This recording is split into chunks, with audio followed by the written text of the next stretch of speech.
Hello, guys. This is Sebastian. Um, I want to thank you guys for sharing the success with me. I started YouTube over a year ago, and it was a rough beginning. Actually, it was more like 2 days ago. Yeah, like 2 days ago, and it was a rough beginning. I mean, at the beginning, I only got like 20 views and 21 dislikes, so it was pretty rough at the beginning. And so I've come a long way in the past 2 days, and I want to thank you guys. I can't thank you guys enough. Let me show you how successful I've become. Holy shit. That's how successful I am.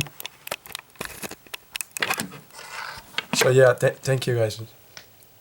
On the real though, whoever you are, thank you so much. It doesn't let me know because you're a private user, but if you let me know who you are, I'll send you Venezuelan candy or something. Um, Seriously, I want to talk today about what Riot can do to keep the game alive, to keep League of Legends alive for the longest or forever. Um, so basically, the first thing we need to look at is what Riot needs to do in order for the game to survive. I think it's pretty crucial that the game's good. I mean, why does a game fall? Um, why did we stop playing like I don't want to say chess because there's a huge chess community, but I mean the game just needs to get better to keep up with the current games and to be the best game available. There's obviously some other facts into it. For example, if your friends are playing the game, they're gonna play longer. Um, if your friends leave the game, then you're probably gonna leave to the other game. But there's the fundamental thing that's gonna make a game good and is gonna make a game people play is that the game's good. Now there's a second component that I think is very important is a competitive scene. For example, I myself don't play League almost. I mean, I continue to play to not decay and stuff like that, but I don't play as much as I used. I used to play like 6 8 hours a day. I don't play an hour a day. I keep watching a lot. I follow the competitive scene religiously, and I watch streams every day, like 2 or 3 hours maybe. But I definitely don't play as much. So that being said, I know there's a lot of people on Reddit that don't watch it, don't that watch the competitive scene a lot, and they don't play as much anymore. For example, in my case, I'm a Singe main, and Singe is not good on this meta.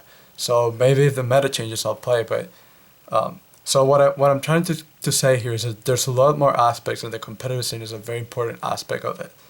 Um, so what there's an economic term called diminishing returns, which is it's a very basic concept. So basically, what it means is that as you have more employees, then the next employee is not going to generate as much return than the first one. So the first one's going to generate the most, the last one not as much. If you have so many employees, at some point it's going to cause disturbance between them. So at some point, so let's say you have 200 employees at McDonald's, the 201st employee is going to cost the other one is going to cost less product to be made. I don't know if that makes sense. So if you have one employee, you have 10 units of output. If you have two, you have 15. If you have three, you have 13. If you have 16. But if you have four, maybe it decreases to 15 because they disturb one another. But we have to remember there's a short-term effect, and it'll come into play in a minute. Now there's a second point, which is a long-term effect. So basically, in the long term, we like a game more for it is. For example, at the beginning, not many of us like League of Legends. For example, my first time playing, I only played it because it was the only game available, and I was on a vacation. It was the only game available. I had to play that or Dice, so I played that. Um, so as I became more habituated to the game, which is a concept by Aristotle, as you become more habituated by something, then you start to like it intrinsically. At first, I only played it to be entertained, but there came a point in time which I started to play the game because I liked it so much, I had invested so much time in it that I began to understand it and I wanted to play. So, in economic terms, as we play a game more, we're gonna like the game more intrinsically, and it's gonna be harder for us to leave the game. So if the game doesn't need to be amazing and the core values don't need to change, but over time the game needs to improve to keep up with the new ones.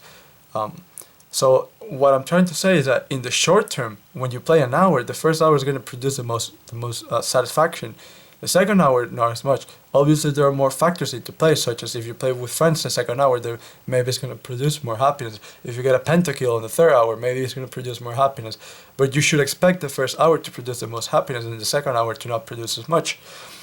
But in the long run, so the first hour, if you play today, the 1 hour is going to produce more happiness than the average of the other three. But in the long run, you're gonna like to play the game even more, unless like something like a meta change happens where you don't want to play. I myself, I like the game a lot. I just don't play it as much now. My internet sucks, and I don't want to descend. Um, so what can Riot?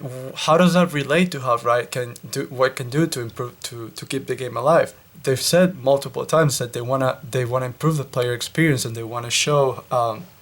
So when you buy something, they wanna make you feel good. When you I don't know, they wanna improve the player experience outside the game alone.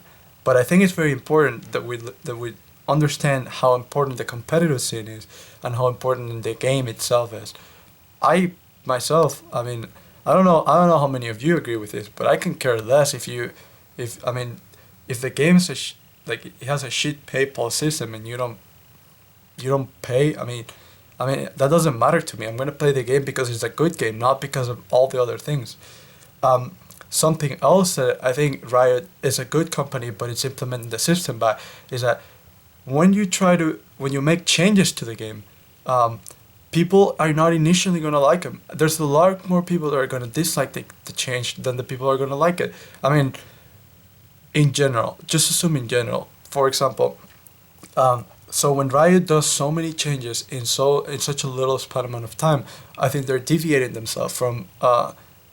They're making other people turn away from the game.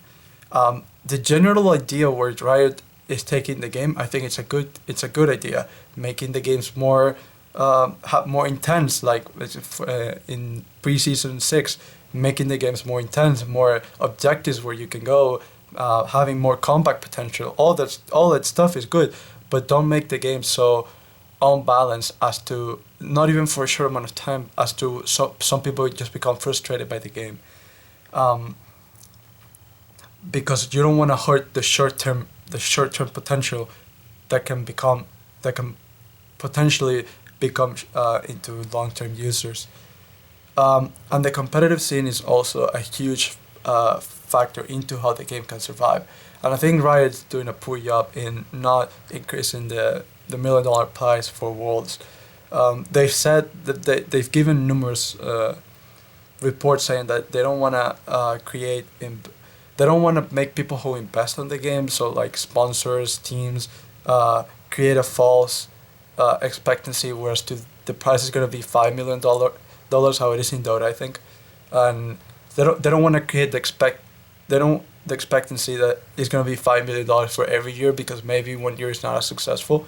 But I think Riot being $1 billion company, I mean, they should give a shit about if they spend one or two, because if you spend $5 million, imagine how much revenue and how much people would draw into the game.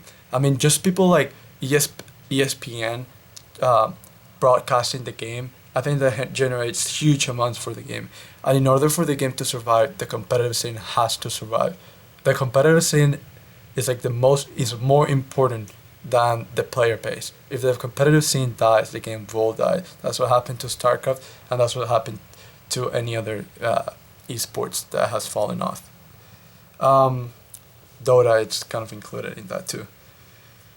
Um, so what I want to say is that a few things that I would advise Riot to do. I mean, I'm obviously not an expert. They're obviously looking into this, but in order for the game to survive, I think the competitive scene must survive. I think the game must keep up with any other game, and Riot has the means and resources to do that. So they shouldn't fall behind because the game is not good anymore, or because a better one comes along. Because to develop a game like League of Legends, it's not gonna be easy. So I think League of Legends is gonna fall when the competitive scene is not taken care of, and in the current stage of the game, I think honestly it can happen. I really hope it doesn't, and I really hope the World Championship is gonna be better than ever, and make the game go upwards. If you look into the last two World Championships, I think the in the finals the concurrent views went down, which is a little scary considering it was in Asia, and Asia has the largest player base, second to Europe I think, and third to NA. So hopefully the game doesn't die, and hopefully I've given you a little insight into what can be done to make the game survive. Thank you guys for watching.